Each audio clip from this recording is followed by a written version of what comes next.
The most important lesson that we can learn from the markets in general, and the precious metals market in particular, is that it reacts dramatically whenever there's a surprise. And a surprise could be coming very, very soon for the precious metals markets that could have a very negative impact on price. I'll explain what that is in this video as we explore.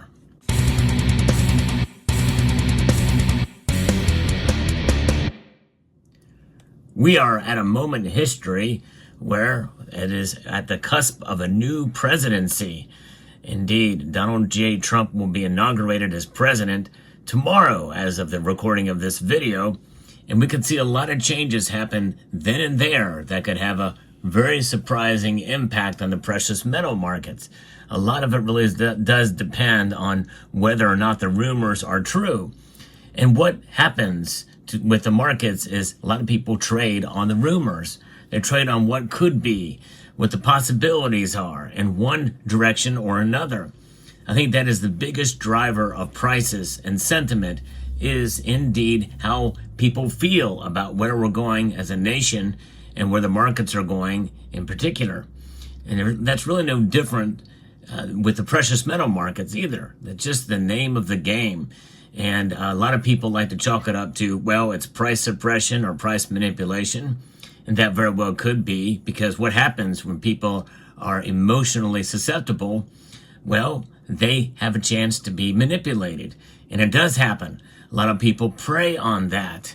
And so we know that happens in the markets as well to an extent. And that is something that is pretty transparent throughout the commodity sector as well as stocks and bonds and the like. We know that emotion drives really what's going on in the marketplace. But there's two situations I want to talk about here.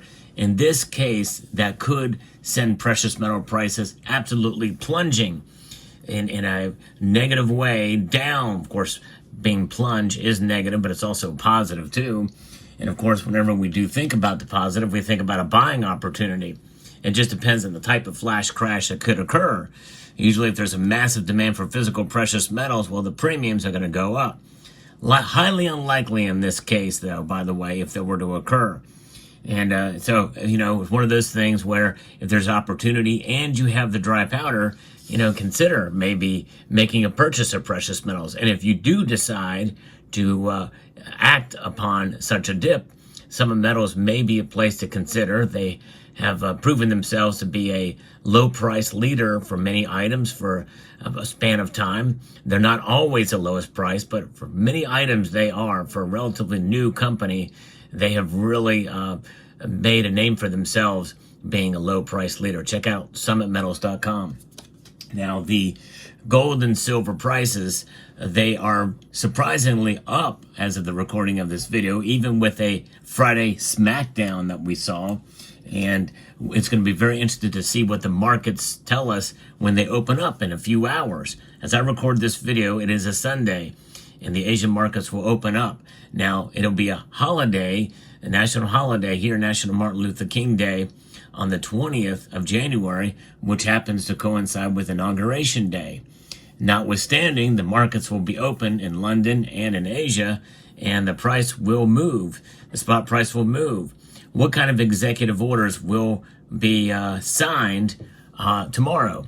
That is going to really be the question. A lot of people are going to be wondering about, and I think the markets may reflect that on the open. So I hope you will join me tonight at 6 p.m. Eastern time for our precious metals market watch, our Sunday night market watch as they open up in Asia. I think the price movement very well could reflect what they fear could be happening. What is that fear driven by? Tariffs, first and foremost, especially in China, which is why we may see an uptick in price at the market open. And it could be fairly dramatic. We don't know. That's in the upwards direction. But what could send it down dramatically in price? It is the possibility that tariffs are used as a negotiating tool with China, specifically the second largest economy in the world, and China capitulates very early on, and especially if Trump declares an economic emergency, which I've talked about before. If he does that, it gives him much more leeway for taxation of precious metals coming into the country. Those are tariffs. Now, remember, we are paying tariffs to many of these nations in most sense unfairly, which hurts the consumer as well as tariffs coming in. But nonetheless, that is why he has proposed the External Revenue Service, and maybe as a hint to replace the Internal Revenue Service, but to get those revenues from the outside, which many people say are already there for the tariffs we have enacted. But remember, there's tariffs going out and tariffs coming in. The tariffs going out are what other nations pay. And Trump feels that that is an unfair advantage to these other nations and compared to us for the goods that we take in. Now, with China and even other nations, with these tariffs being used as a leverage in order to gain, fair trade, as well as this idea of, potentially setting up a new way to tax, or to replace another tax system with tariffs, like what used to be done during the antebellum period here in the United States, leading up and even after. But we didn't have an income tax for a good portion of our history, by the way, and so that is one way to replace it.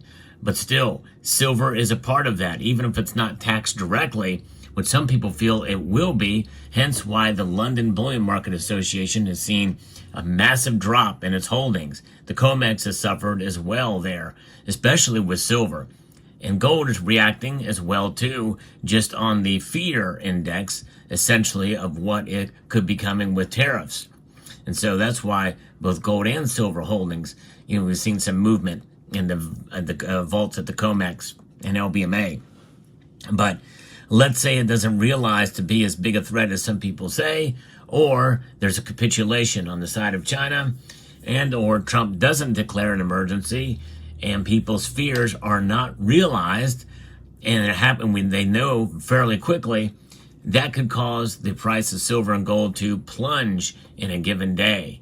And that massive drop could be a big deal, and it could be a breakthrough some of the resistance points we've seen before. I'm talking about maybe flirting with near $27 an ounce silver again, as I've warned in a prior video that we can maybe see that. That's a possibility. And or gold falling below 2,600, maybe even 2,500. Some people feel that's inevitable anyway. There's a lot of folks, and I really appreciate you sharing your views on where you think the price of gold and silver is going to go this year. I am overall bullish on both gold and silver for the year, as I made prediction videos as where I think they're going to be by the end of 2025. But that's by the end. Whatever happens in between, or is really up to your interpretation or what have you. We very well could see the price fall before it goes back up. When I make my predictions, I'm predicting that I think it would touch those prices, not necessarily stay there by the end of the year. That's what my prediction videos are about, and they're mainly just for fun. I don't take myself very seriously when I make those, by the way. I like to think that I do them based off of a somewhat educated guess, but the most educated amongst us can get it wrong many times, that's for sure. No question about that. But nonetheless, here we go. We're seeing gold and silver react, and they have done so, here recently at the beginning, a couple weeks here of 2025 in January. And surprisingly, they've done better than I expected them to be. And but I think that could all come crashing down in a flash, literally, if we see some of these tariff fears subside dramatically. And it's all really going to be an unknown factor because Trump is unpredictable in many ways. There's a lot that he's not telling us about, and that is on purpose, by the way. That I do understand about Trump, some of the things that he says and his calculus. But nonetheless, it's going to have an impact. It's going to have an impact for sure. Now, one thing too that I think that we have to understand with these precious metals is that in a way it is to the benefit of many in the presidency, as well as in the economy, for silver prices especially to stay low, because silver is needed for industry. The demand is out there, and the cost for it, if they can get it cheap, that's going to be better for them. And I think in some way, them taking on deliveries from the London Bullion Market Association vaults is essentially a sign that the demand is going to stay fairly strong in 2025, which is one of the reasons why overall, even with a flash crash, I think silver is going to do well. And I think gold is going to do well in 2025 as well, because these nations are not going to give up their gold as a store of value for their vaults. Not anytime soon, not in an appreciable level. In fact, they very well could continue to stack it and to add it to their vaults. And the central banks buying as they have on record. There's no sign of it slowing down. So the flash crash will be a flash in the pan in the grand scheme of things in terms of the precious metals markets. Why am I telling you all this? Well, because I like to look at both sides of the precious metals markets. And that means that the price could move in one direction or another. And, people say, yeah, the price can go up or down or stay the same. That's a no-brainer. Yes. But the thing is that when you're realistic about the markets and have an understanding of the volatility there, that should not change your calculus in terms of stacking the metal.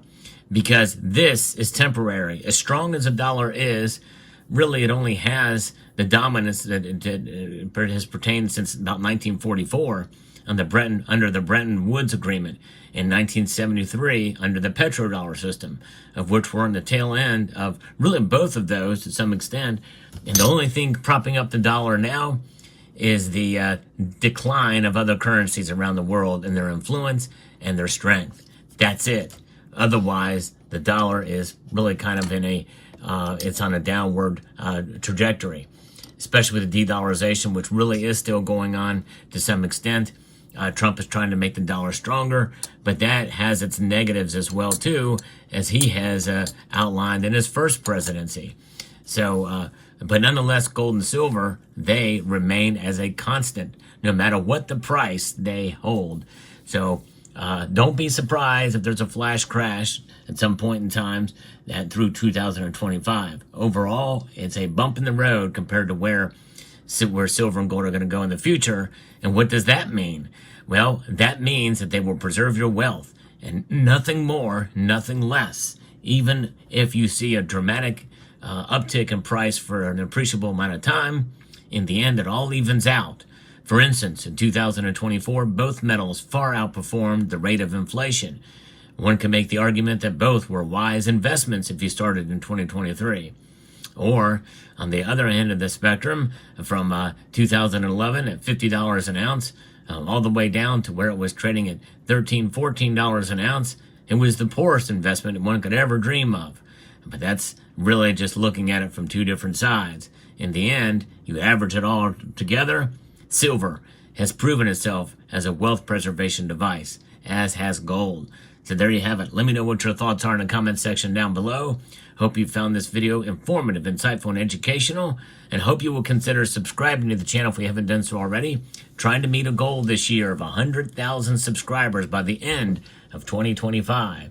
So with that, I'd like to extend a multitude of gratitude to each and every one of you for taking the time to watch this video, and to encourage you to please rate, share, comment, and hold on to your gold and silver, and subscribe.